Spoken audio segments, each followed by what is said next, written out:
El proyecto se basa en un momento de hacer revisionismo, ¿no? Porque posiblemente se diga por qué en este momento, o por qué ahora, o bueno, la historia tiene sus momentos. Alguien le debe haber puesto el nombre a las calles de nuestra ciudad. Y antes de argumentar el porqué del proyecto, los consejos deliberantes, por la Ley Orgánica de las Municipalidades, en su artículo 27, en obligaciones y deberes de los consejos deliberantes, está el de imponer, cambiar o imponer nombre a calles y paseos públicos. Tampoco es el artículo 27, inciso 4, no es algo caprichoso, por ahí también dice que no es el Consejo el que lo debería hacer. Pero bueno, está en la Ley Orgánica de las Municipalidades. Primeramente me basé en datos históricos y casualmente, para no crear demasiado conflicto, que igualmente parece que se crea el conflicto, basé en hechos periodísticos de aquella época. Es decir, mi proyecto se basa en los datos de la ONU, de la Organización de las Naciones Unidas, de la Universidad de Buenos Aires y del mismo diario La Nación, en editoriales de Mitre,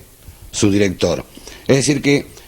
para que esto quede más claro, no me basé en historiadores pura y netamente, porque aquel que diga que lo que expresé desde la banca sobre Roca no es cierto, tiene la misma información, saca la información del mismo lado que la saqué yo, desde los libros, porque no vivió con Roca. Y como es típico en la Argentina, tenés historiadores que hablan muy bien de determinadas personas y muy mal de las mismas personas, otros escritores o historiadores. Los dichos y los recortes del diario de la Nación de los años 1878 y 1879, donde Mitre habla de crímenes de lesa humanidad cometidos por Rudencio Roca y por Julio Argentino Roca. Es decir, que hay que ir al archivo histórico del diario La Nación para encontrar y leer lo que yo puse como considerandos y fundamenté en el proyecto del cambio de la calle Roca. Yo no leí un determinado historiador, fueron hechos concretos y datos concretos, periodísticos de la época y de la Organización Nacional de la ONU, la Organización de las Naciones Unidas.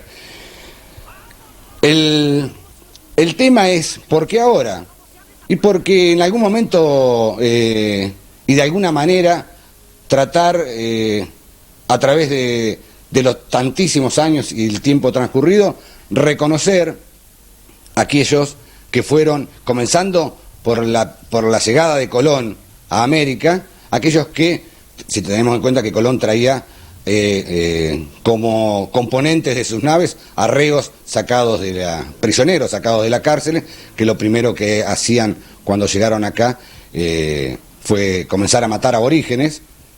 Y el trabajo de Colón estaba el trabajo de la corona, para la corona de España, ¿no? Que fue una colonización. Es decir, comenzando por ahí, los sucesivos embates hacia quienes eran dueños originarios, por eso se llama pueblos originarios, dueños originarios de estas tierras, y también aquellos que malintencionadamente confunden a la gente, la han confundido, no la confunden ahora, la confunden de generación tras generación, que los indios actuaban e invadían y atacaban por medio de malones a los colonos que habitaban esas zonas, en este caso la Pampa y la Patagonia.